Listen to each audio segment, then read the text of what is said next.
Hello friends, నేను రాజు గారు. ఆంధ్రప్రదేశ్లో జనసేన పార్టీ రోజుకు జనాల మద్దతు కూడగట్టుకుంటుంది. ముఖ్యంగా పార్టీని బిల్డ్ చేసుకుంటూ ఉంది. గ్రాస్ రూట్ నుంచి మొదలు పెడితే జనసేన పార్టీలోకి కార్యకర్తలతో పాటు ముఖ్య నాయకులు కూడా చేర్చుకునే కార్యక్రమాలు జరుగుతూ ఉన్నాయి. మీరు చూస్తే గత నెల 2 నెలల కిందట జనసేన పార్టీలోకి వైఎస్ఆర్సీపీ పార్టీకి సంబంధించినటువంటి ముఖ్య నాయకులు కొందరు వచ్చారు. బాలినేని శ్రీనివాసరెడ్డి, సామినేని ఉదయభాన్ కానీ, కిలార్ రోషయ్య కానీ, ఇంకొంతమంది వైఎస్ఆర్సీపీ పార్టీకి సంబంధించినటువంటి ముఖ్య నాయకులు జనసేన పార్టీలో చేరారు. రీసెంట్గా చూస్తే విజయవాడ మున్సిపల్ కార్పొరేషన్కి సంబంధించినటువంటి కొంతమంది కార్పొరేటర్లు కూడా వైఎస్ఆర్సీపీకి రాజీనామా చేసి 4 జనసేన పార్టీలో చేరారు. అలాగే ఇంకొంతమంది జనసేన పార్టీలోకి చేరడానికి రంగం సిద్ధం చేసుకుంటున్నారు. పవన్ కళ్యాణ్ గారు షెడ్యూల్ను ఆధారంగా చేసుకుని, అంటే ప్రస్తుతం ఆయన బిజీ షెడ్యూల్లో ఉన్నారు కాబట్టి ఆయన వెసులుబాటు చూసుకొని జనసేన పార్టీలో చేరడం కోసం కొంతమంది వైఎస్ఆర్సీపీ పార్టీకి సంబంధించినటువంటి ముఖ్య నాయకులు ఎదురు చూస్తూ ఉన్నారు.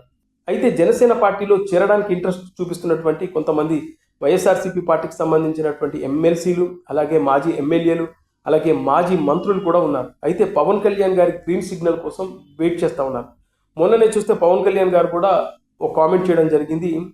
ఏ పార్టీకి సంబంధించినటువంటి నాయకులు అయితే ఏంటి, ఇక్కడికి వచ్చినాక మనస్ఫూర్తిగా పనిచేస్తే చాలు, క్రమశిక్షణతో ఉంటూ పార్టీ ఎదుగుదలతో పాటు రాష్ట్రం కూడా బాగుండాలని పనిచేసే వాళ్ళైతే ఏ పార్టీ అయితే నాకేంటి అనే విధంగా పవన్ కళ్యాణ్ గారు కూడా కామెంట్ చేయడం జరిగింది. సో దీన్ని బట్టి చూస్తే జనసేన పార్టీలోకి కొంతమంది వైఎస్ఆర్సీపీకి సంబంధించినటువంటి ముఖ్య నాయకులు వచ్చే అవకాశాలు కనబడతా ఉన్నాయి.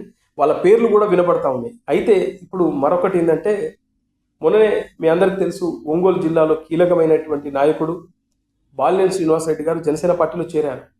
అయితే ఆయనకు ఒక మంచి హోదా ఇవ్వాలని, ముఖ్యంగా అతనికి గౌరవప్రదంగా ఉండేలాగా ఎమ్మెల్సీ పదవి ఇవ్వాలనే ఒక ఆలోచనతో పవన్ కళ్యాణ్ గారు ఉన్నట్టుగా తెలుస్తూ ఉంది. అందులో భాగంగానే ఇప్పుడు వైసీపీకి సంబంధించినటువంటి ఒక ఎమ్మెల్సీ రాజీనామా చేసి జనసేన పార్టీలోకి చేరడానికి ఇంట్రెస్ట్ చూపిస్తున్నట్లుగా తెలుస్తూ ఉంది.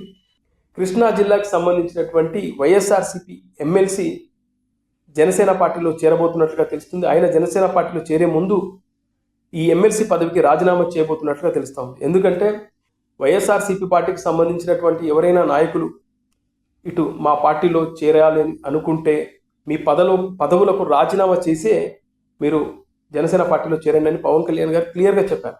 సో ఇప్పుడు ఆ ఎమ్మెల్సీ తన ఎమ్మెల్సీ పదవికి రాజీనామా చేసి జనసేన పార్టీలో చేరబోతున్నారు.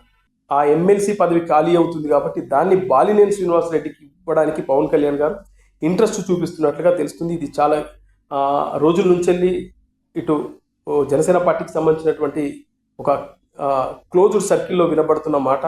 అలాగే ఇప్పుడు బాలినేని శ్రీనివాసరెడ్డికి ఒంగోలు జిల్లాలో ఈ ఎమ్మెల్సీ పదవి ఇవ్వడం వల్ల ఆయనకు ఒక గౌరవప్రదంగా ఉంటుంది. ముఖ్యంగా ఒంగోలు జిల్లా మొత్తం ప్రభావితం చేయగల నాయకుడు కాబట్టి పవన్ కళ్యాణ్ గారు ఆయనకు ఒక మంచి పదవి ఇచ్చి ఆయనను గౌరవప్రదంగా చూసుకోవాలనే ఉద్దేశంతో ఉన్నట్లుగా తెలుస్తుంది. అందులో భాగంగానే ఆ ఎమ్మెల్సీ పదవి ఖాళీ అవ్వగానే బాలినేని శ్రీనివాసరెడ్డికి ఇవ్వబోతున్నట్లుగా తెలుస్తుంది. ఇది చాలా విశ్వసనీయంగా బయటకు వచ్చిన సమాచారం. రానున్న కొన్ని రోజుల్లోనే దీనిపై పూర్తిగా మనకు క్లారిటీ వచ్చే అవకాశం ఉంది.